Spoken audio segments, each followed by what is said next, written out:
ایک عورت کا شوہر روز کسی نہ کسی مہمان کو گھر لے آتا اور اپنی بیوی سے کہتا ان کے لیے کھانے کا انتظام کرو۔ روزانہ وہ مہمانوں کے لیے کھانے تیار کرتی۔ آخر کار وہ روز کے معمول سے تنگ آ گئی اور ایک دن حضرت محمد صلی اللہ علیہ وآلہ وسلم کے پاس گئی اور کہنے لگی یا رسول اللہ صلی اللہ علیہ وآلہ وسلم، میرا شوہر روزانہ کسی نہ کسی مہمان کو گھر لے آتا ہے اور میں کھانے بنا کے تھک جاتی ہوں۔ یا رسول اللہ صلی اللہ علیہ وآلہ وسلم، کوئی ایسا طریقہ بتائیں کہ میرا شوہر گھر میں مہمان نہ لائے۔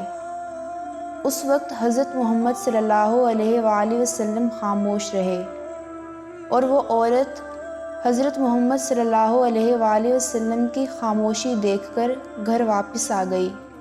اگلے دن حضرت محمد صلی اللہ علیہ وآلہ وسلم نے اس عورت کے شوہر کو بلایا اور کہا کہ آج میں تمہارا مہمان ہوں۔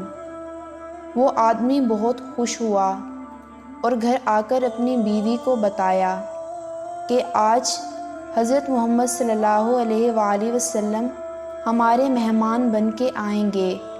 اس کی بیوی بہت خوش ہوئی اور جلدی سے اچھے کھانے بنانے لگی۔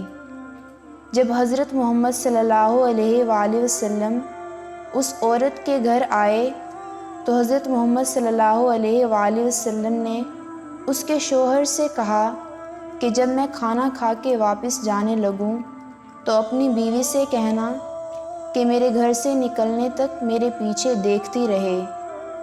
اس کی بیوی نے ایسا ہی کیا۔ جب حضرت محمد صلی اللہ علیہ وآلہ وسلم واپس جانے لگے تو اس عورت نے کیا دیکھا کہ رسول اللہ صلی اللہ علیہ وآلہ وسلم کے ساتھ بچھو، سانپ اور کیڑے مکوڑے سب ساتھ جا رہے تھے۔ وہ یہ منظر دیکھ کر بے ہوش ہو گئی۔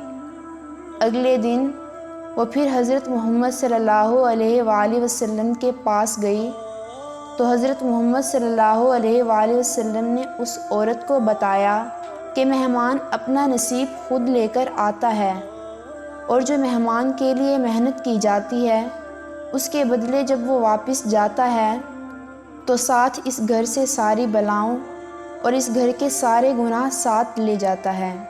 اس لیے گھر آئے مہمان کی قدر کریں اور حسب استطاعت خوشی خوشی مہمان نوازی کریں۔ مہمان اللہ کی رحمت ہوتے ہیں جو اپنا نصیب خود لے کر آتے ہیں۔